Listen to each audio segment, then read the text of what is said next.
2026, vous pourrez prolonger. Est-ce que vous en avez l'envie? Ah non, ça c'est... Je suis pas là pour faire une annonce, mais ça sera 2026. Non, nous faire partager votre envie. Non, mais bon, je suis là depuis 2012. Je suis prévu jusqu'en 2026, la prochaine Coupe du Monde, mais ça s'arrêtera là parce qu'il faut que ça s'arrête là un moment. Attends, tu peux répéter là, s'il te plaît? Ça s'arrêtera là parce qu'il faut que ça s'arrête là un moment. Quoi? Oh putain. On va se calmer les gars, on va se calmer. Didier Deschamps a donc annoncé que après la Coupe du Monde 2026, il ne serait plus sélectionneur de l'équipe de France. Quelle annonce, mais quelle annonce! Alors dans cette Un Foot hors série, on va revenir tout simplement sur le parcours de Deschamps, faire un débrief, l'histoire aussi, même si je le ferai je pense dans une plus grosse vidéo aussi. C'est parti quand même pour le générique.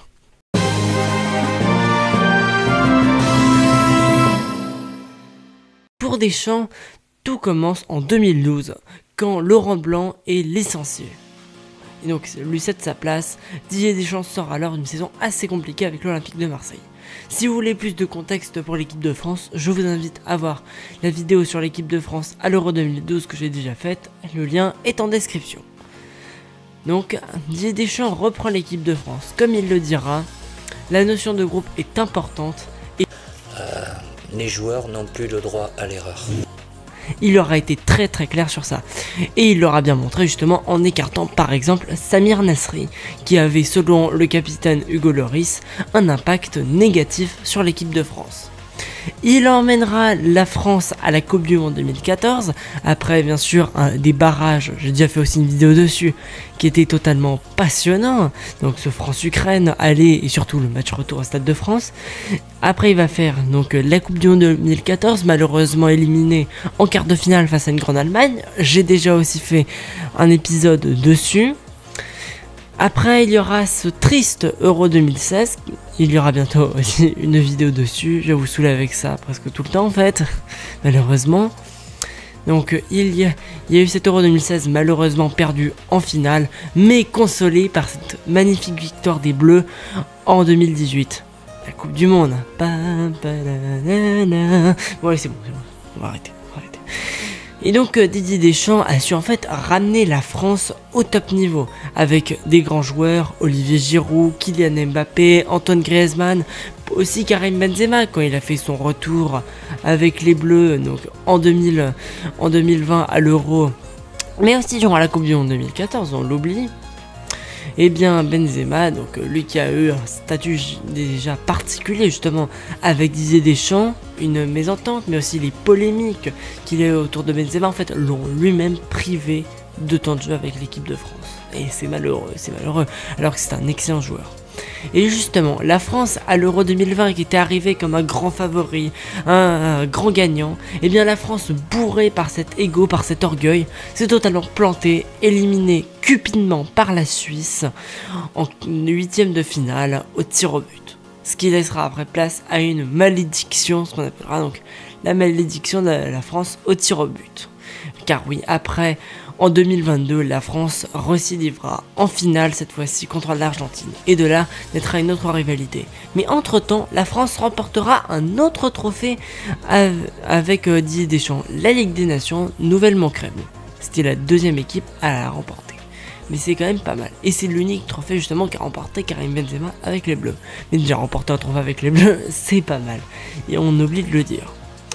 Et donc après, la France donc, elle va avoir cette rivalité avec l'Argentine qui va être, on va dire, mis dans la poche par les Français. Après les Jeux Olympiques et les Jeux Paralympiques, il y aura bien évidemment un moment, un épisode dessus.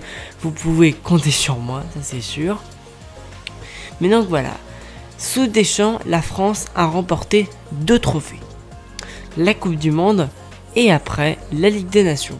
Il ne lui manque qu'un seul trophée, c'est l'Euro, le trophée Henri Delaunay. Mais maintenant, on comprend que Deschamps, après 2026, donc puisqu'il démissionnera après, eh bien tout simplement, il ne le remportera jamais ce trophée. Et justement, son unique chance de le remporter ces derniers temps, c'était l'Euro 2024. Nous sommes déjà revenus en mode débrief de cette vidéo, le lien en description. Et donc, en fait, dans cet Euro, déjà, la France a montré des faiblesses. Des faiblesses, surtout au niveau de l'attaque. Comme en fait, si la France n'arrivait, les attaquants n'arrivaient pas à s'entendre entre eux. C'est mon avis, moi. Mais alors que la défense arrivait parfaitement à se coordonner, comment je peux dire, à se coordonner, à dire en fait ce qu'ils voulaient faire, à dicter leur jeu, leur force, Mais en fait, cet Euro 2024 qui a été en fait mauvais pour la France dans le jeu, malgré le fait qu'on a atteint une demi-finale, ça on l'oublie comme très facilement. En fait, ça montre les failles du système de Deschamps. Certes, on voit qu'il a des failles, même si ce n'est pas la culture du beau jeu, c'est la culture du résultat. Mais en fait, ça montre que après quand même plus de 12 ans à la tête de l'équipe de France, au bout d'un moment, le train est fini par dérailler. En fait, je pense que l'équipe de France avait besoin d'une nouvelle ère. Quand j'avais fait une vidéo sur Deschamps doit-il rester sélectionneur à l'équipe de France, j'avais dit tout simplement que Deschamps devait partir. Eh bien oui, il devait partir, peut-être pour laisser une nouvelle ère. Mais peut-être, je pense qu'il doit pas partir maintenant, on devrait attendre 2026. Car en fait, peut-être qu'il va au moins essayer de remettre en fait en place pour essayer de laisser peut-être à Zinedine Zidane ou à Thierry Henry une équipe stable. Mais je pense que Didier Deschamps peut rester le sélectionneur de l'équipe de France pour le moment. Mais donc en fait, ce qui se passe, c'est que le jeu aujourd'hui de l'équipe de France n'est pas exceptionnel car l'attaque a encore quelques petits soucis. Mais est-ce que le fait que Kylian Mbappé ait été renvoyé, peut-être, on ne sait pas réellement. Eh bien, ça a aidé peut-être, on ne sait pas, malheureusement. Donc, le saurons-nous un jour. Parce que c'est comme Griezmann aussi qui a été le chouchou, on va dire, de Didier Deschamps. Eh bien, il n'a pas été nommé capitaine, ce qui l'a frustré. Durant l'Euro, il n'a pas été à la place à laquelle il devait être. Place où il avait vraiment montré que c'était lui le patron à la Coupe du Monde. Que s'est-il passé dans sa tête? De nouveaux essais, tout ça.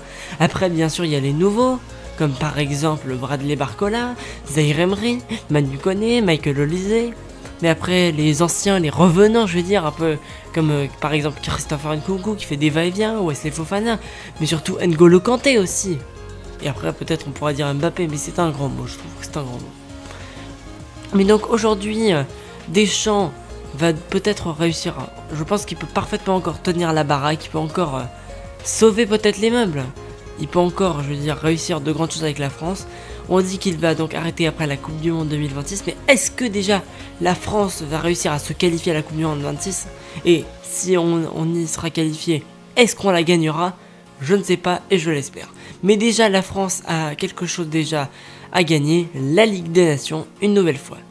Et donc on va affronter la Croatie en mars. Eh bien sachez déjà qu'on débriefera ces matchs, j'ai vraiment hâte de les débriefer, ça sera la première fois que je fais un débrief devant vous. Sachez donc que j'ai vraiment hâte. Après, dernière question que je vous demande d'y répondre en commentaire.